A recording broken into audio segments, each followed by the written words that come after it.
तो फिर हम आज माननीय हाईकोर्ट पटना का ऑर्डर राइट टू एजुकेशन जो है भारत सरकार ने जो गजट में प्रकाशित किया था उसे, और जो राइट टू एजुकेशन के लिए स्पेशल रूल बना था सेक्शन 23 और सेक्शन 20, जब राइट टू एजुकेशन भारत सरकार का गजट पढ़िएगा ना तो उसका जब 38 नंबर कॉलम में जाइएगा, 38 नंबर सेक्शन में जाइएगा तो उसमें स्पष्ट अंकित है कि भारत सरकार ही इस दोनों सेक्शन को चेंज कर सकता है, 20 और 23 को, वह भी संसद में के दोनों सदन से पारित करा करके, पास करा करके।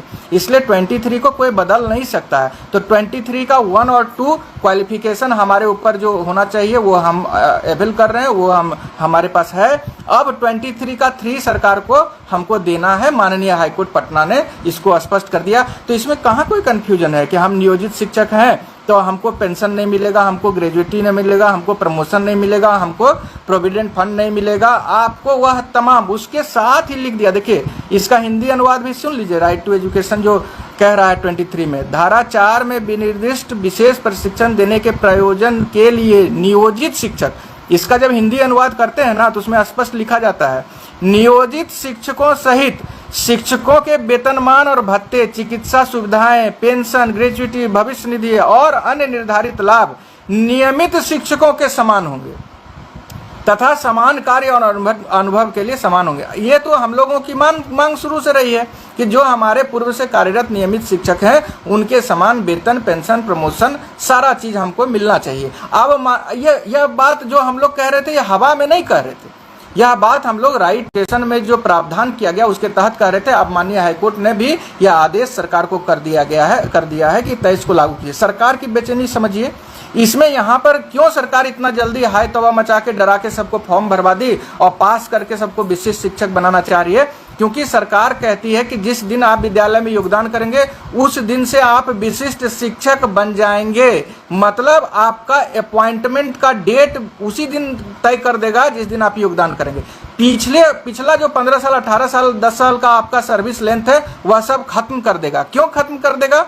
इसके पीछे सरकार की क्या साजिश है? वह यह साजिश है कि इसमें जो कहा गया है राइट टू एजुकेशन के इसमें राइट टू एजुकेशन के सेक्शन 23 में, इसमें जो कहा गया है उसमें कहा गया है कि नियमित शिक्षकों के साथ तथा समान कार्य और अनुभव के समान होंगे। मतलब अगर आपका डेट ऑफ ज्वाइनिंग और डेट ऑफ ट्रेनिंग जो भी बाद में हो वहाँ से आपको नियमित शिक्षक वाला वेतन निर्धारित करना। मान लीजिए नियमित शिक्षक का इंडेक्स जो होगा, वेतन का जो उनका इंडेक्स होगा, उसमें उनको नियुक्ति के बाद आपका ट्रेनिंग से 15 साल हो गया, 12 साल हो गया, तो 12 साल में जो वेतन आपका अभी होना चाहिए वो निर्धारित होगा।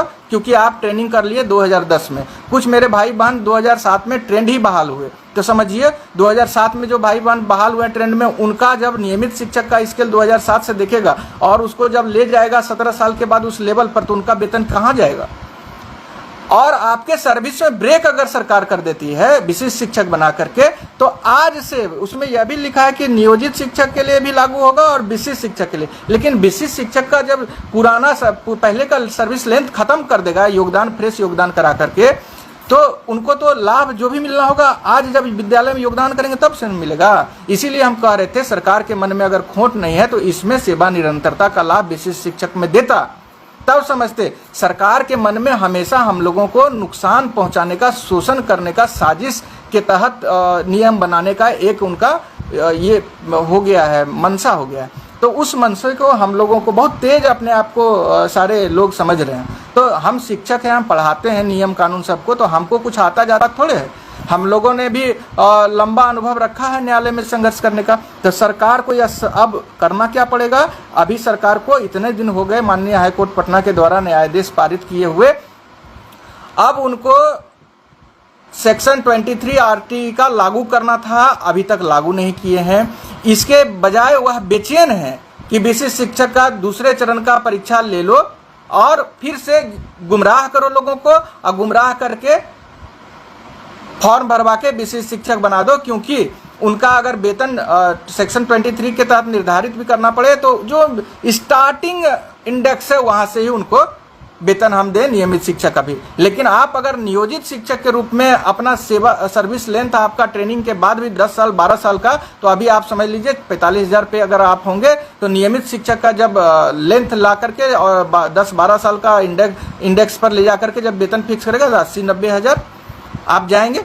ये पैसा बचाने के लिए सरकार तमाम साजिश रच रही है। राज्यकर्मी का मतलब क्या होता है? राज्यकर्मी का सुविधा ना जी, 2016 का एक जजमेंट माननीय हाईकोर्ट पटना में हम लोगों ने अभी बहस के दौरान दिया था, जिसमें यह अंकित था कि नियोजित शिक्षक की पत्नी गई थी आंगनबाड़ी सेविका बनने के लिए, सिंगल बेंच में उनको ऑर्डर को खारिज, उनका केस को खारिज कर दिया, डिसमिस कर दिया, बोला आप नियोजित शिक्षक की पत्नी है, आप नहीं भर सकते आंगनबाड़ी सेविका में। वो चले गए डिवीजन बेंच में, डिवीजन बेंच में फिर खारिज कर दिया गया उनके अपील को, क्योंकि उन्होंने परिभाषित किया कि नियोजित शिक्षक गवर्नमेंट टीचर है, इसलिए उनकी तो गवर्नमेंट टीचर को तो हम शुरू से ही तो गवर्नमेंट टीचर हैं, हमको उसका बेनिफिट न देना है आपको। गवर्नमेंट टीचर अगर हमको हाईकोर्ट के सामने आप रिटर्न में सरकार कमिट की है, चुनाव आयोग के सामने हमको कमिट किया है कि हम गवर्नमेंट टीचर हैं, हमको बेनिफिट चाहिए, हम बेनिफिट के लिए लड़ रहे हैं। अब बेनिफिट देने के बजाय आप हमको कह रहे हैं कि नहीं, तुम फिर से नई नियुक्ति तुम्हारी हो जाएगी, तुम विद्यालय में जाओ, विशेष शिक्षक बनो, विद्यालय में योगदान करो। पहले तो डराया, पास नहीं करोगे तो हटा देंगे, डर से सब लोग भर देगा, भर भी दिया मेरा भाई बहन। अब आप समझिए, हम जिसको स्थानांतरण मिल रहा, हम एक बात तो समझ रहे थे, सब लोग शेयर कर दीजिए भैया, एक दूसरे तक पहुंचा दीजिए, फॉलो का बटन है, एक दूसरे से जुड़े रहिए, कोई कठिनाई नहीं होगा, कहीं कोई परेशानी नहीं। हम जब लंबा तहकीकात किए, हम ट्रेन से इधर लगातार पटना आना जाना कर रहे थे, तो हमको अनेकों लोग मिले, बोले सर हम अररिया में फंसे थे, पटना घर है, सुपौल में फंसे थे, मधुबनी घर है, इस बात से हमारा जीवन तबाह था, इसलिए हम भर दिए, सोचे ट्रांसफर मिल जाएगा। अब क्या है, वो सोच के भरे कि हम अगर जो जिला जहाँ पर था वो बेचारे उस बेचैनी में गए, लेकिन नौकरी लोग कर रहा आर्थिक लाभ के लिए, उनकी मजबूरी तो हम समझ रहे हैं कि आज इतने सालों से उनको ट्रांसफ़र के लिए उनका जीवन जहन्नुम बना दिया।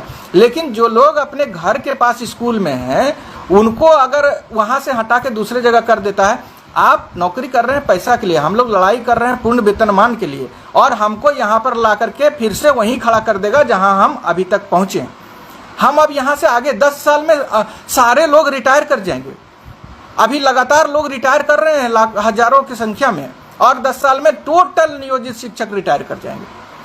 तो हमको मिलेगा क्या विशिष्ट शिक्षक बनने पर? विशिष्ट शिक्षक आप बना रहे हैं, सेवा का निरंतरता, हमारा डेट ऑफ ज्वाइनिंग जो है उसको आप एक्सेप्ट क्यों नहीं किए साहब? डेट ऑफ ज्वाइनिंग अगर आप एक्सेप्ट कर लेते विशिष्ट शिक्षक के रूप में कि डेट ऑफ ज्वाइनिंग हम जो नियोजित शिक्षक के रूप में जब ज्वाइन किए वही रहेगा, तो आज जो आरटी का सेक्शन 23 हमको हमारे ऊपर हाईकोर्ट ने कहा है लागू करने के लिए, तो हमको तो उसका लाभ मिलता, पूरा वेतन मिलता, ग्रेच्युटी मिलता, प्रोविडेंट फंड मिलता, पेंशन मिलता, सब चीज़ मिलता। आज नियोजित शिक्षक को कह दिया है कि अगर नियोजित शिक्षक पंचायती राज संस्था के अधीन ही रहेंगे, फिर भी उनको आपको पेंशन देना है, ग्रेच्युटी देना है, और नियमित शिक्षक के समान वेतनमान देना है। ये तो स्पष्ट माननीय हाईकोर्ट पटना ने कर दिया। लेकिन नियोजित शिक्षक को मिलेगा तो उनको 10 से 11 जब से ट्रेंड हुए तब से वेतनमान का लाभ मिलेगा। विशिष्ट शिक्षक को फ्रेश अपॉइंटमेंट अगर कर देगा, डेट ऑफ ज्वाइनिंग अगर विद्यालय में योगदान की तिथि को मान लेगा, तो उनको तो सरकार ठग लेगा, उनको तो बहुत नुकसान आर्थिक पहुंचा देगा। ये साजिश है सरकार की कि आपको हर हालत में आर्थिक तंगी में बनाए रखना। फिलहाल अभी हम लोगों की शिक्षक एकता मंच की बैठक होने वाली है, रविवार को शिक्षक एकता मंच की बैठक है। सरकार माननीय हाईकोर्ट पटना के आदेश को लागू क्यों नहीं कर रही है, आगे हम लोगों को कौन सा कदम उठाना है। आप जान रहे हैं कि माननीय हाईकोर्ट पटना अगर कोई आदेश पारित करता है तो उसको लागू करना बाध्यकारी, और अगर वह लागू नहीं करेगा तो कंटेम्प्ट में आप चले जाएंगे, तो सरकार का भारी फजीहत है। और 25 का चुनाव भी है, हम लोग कहे हमारी बात नहीं माना कि हमको पूर्ण वेतनमान दीजिए, हम दीजिए, हमको सब चीज़ दीजिए। आज विशिष्ट शिक्षक के नाम पर क्या कर रहा है? जो हमारे भाई बहन को दूसरे जिला में थे, वो बेचारे मजबूरी में ट्रांसफ़र चाहते थे, वो तो क्या करते, गन पॉइंट पर भी एग्जाम दे दिए। लोग की भावना को हम समझे तो हमको लगा कि ये लोग विवश थे ट्रांसफ़र के लिए, इसलिए वहाँ। लेकिन आप तमाम लोग समझिए कि हमको हमारा पैसा चाहिए।